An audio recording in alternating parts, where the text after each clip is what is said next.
Alexis Nuñez de la banda de Kooks para comentarnos acerca del show que nos brindarán este 24 de mayo en Arena 1 sobre y también un poquito sobre su música.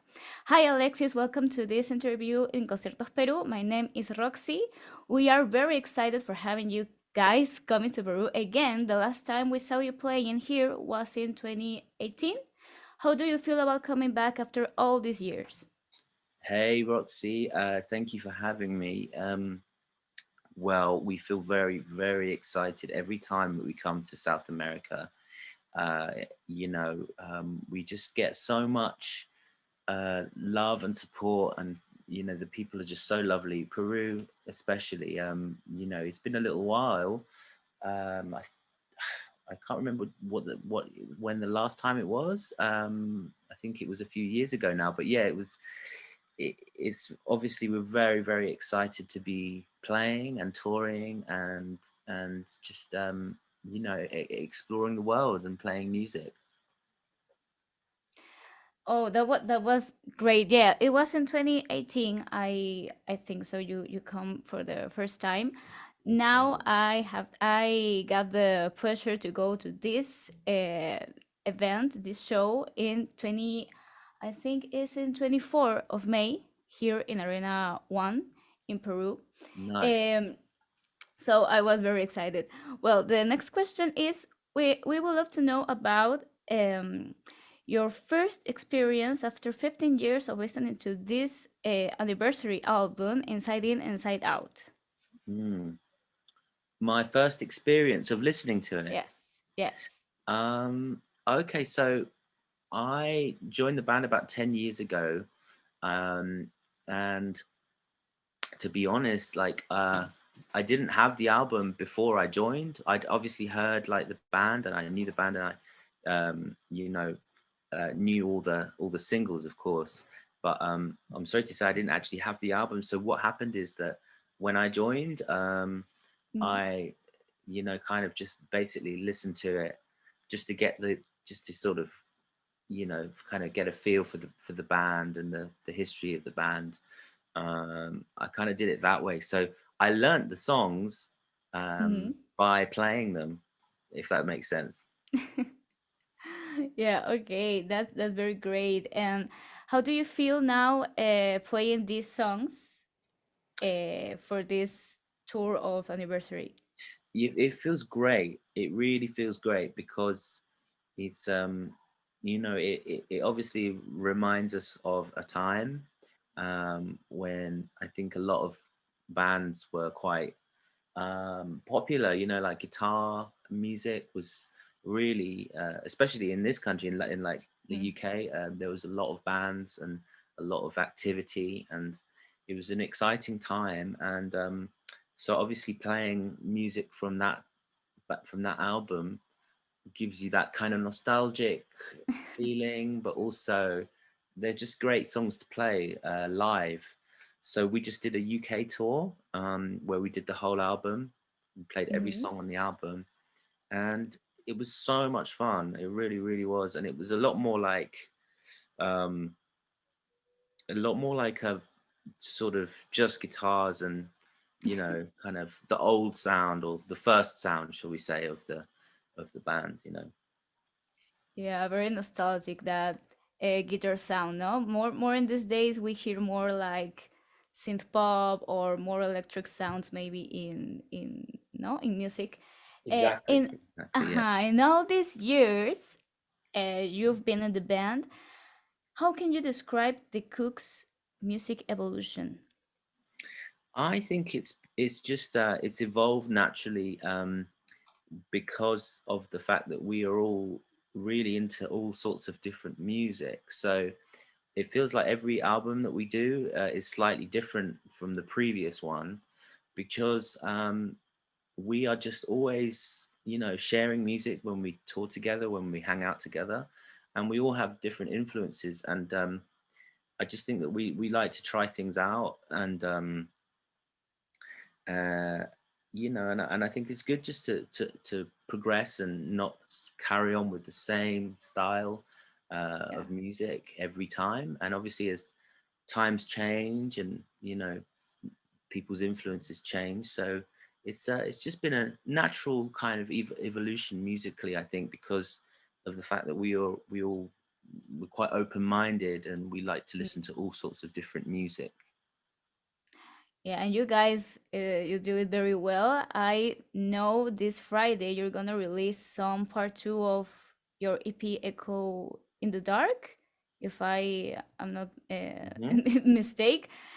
Tell us about it. Tell us about that. Maybe what's your influence in the sound of that EP is going to release this Friday. Yeah, yeah. So that's it's quite a sort of different way of releasing the album this time round. We're obviously doing it in sections, like EPs basically, um, which is I think is like quite an exciting way of doing kind of getting music out there these days because obviously people listen to music differently. I think that the album isn't such a sort of prominent um, way of releasing music as it used to be, which has its good things, its good sides and its bad sides, I think. But in terms of the influence of the music, obviously, it was primarily recorded in the lockdown period of the last 2 years. And we were working with a producer called Tobias, and it was just the sound kind of came very naturally. I think, you know, it was um, it was something that Luke was kind of getting into primarily with the producer, and we managed to have a few sessions uh, during the pandemic, where we were just to listening to the songs and just working on it together, and it just it was just kind of a natural process. But I'm really proud that we managed to do something in lockdown, because it was such a stressful period for Oh, everyone. yeah, and I think music is the salvation of many of us, no? And the pandemic period, it was very dark for so many people, but Mm. music is here, and now Yes. we got some new music for you guys, and we are very excited for that. Oh, me Um, too. I want to know, go to the next question. It was about the sound of the Cooks has been described with many tags, like, I don't know, rock, pop, indie rock. But how would you define it yourself? Um, well, um, sound. I think the sound, I would define it as Luke's voice. Because the Yeah. sound of the band is, like we were just saying, is always changing. I feel like every album is slightly different from the previous one, but what remains the same is Luke's voice and his songs. Uh, and it comes from him, and we we try and support that as much as possible as a band and in the studio, and influence each other. But the style of the music Mhm. is kind of changing. It changes throughout the years, or it has changed. But the one thing that remains the same is the songs and the voice that Luke has, I think. Well, that's the important thing. I think the same.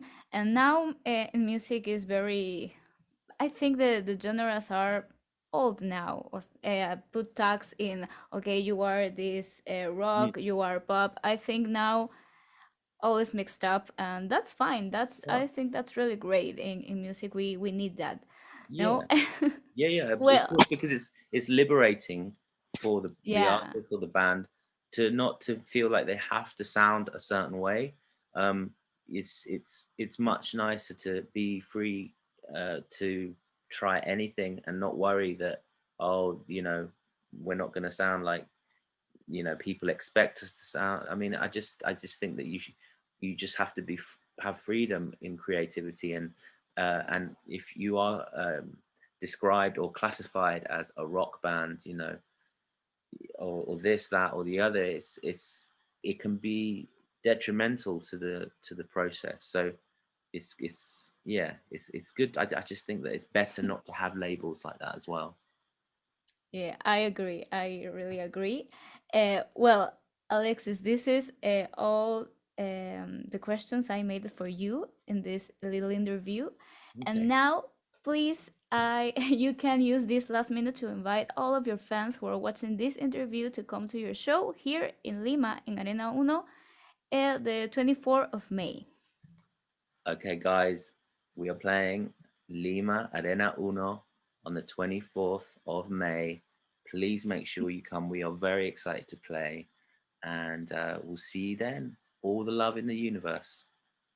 Oh, thank you so much. See you there. I actually going to be there, so I hope everyone here who's watching this interview are going to. So Yes, thank you so much, my and pleasure. yeah, Thank very you. very. You have a very good week, and I hope the best for you guys. Thank you so Thank you, much. Roxy. I hope to see you soon. Hopefully, see you at the gig. Yeah, of course. All right. Thank you very much. All Bye right. Take care. bye. Bye bye.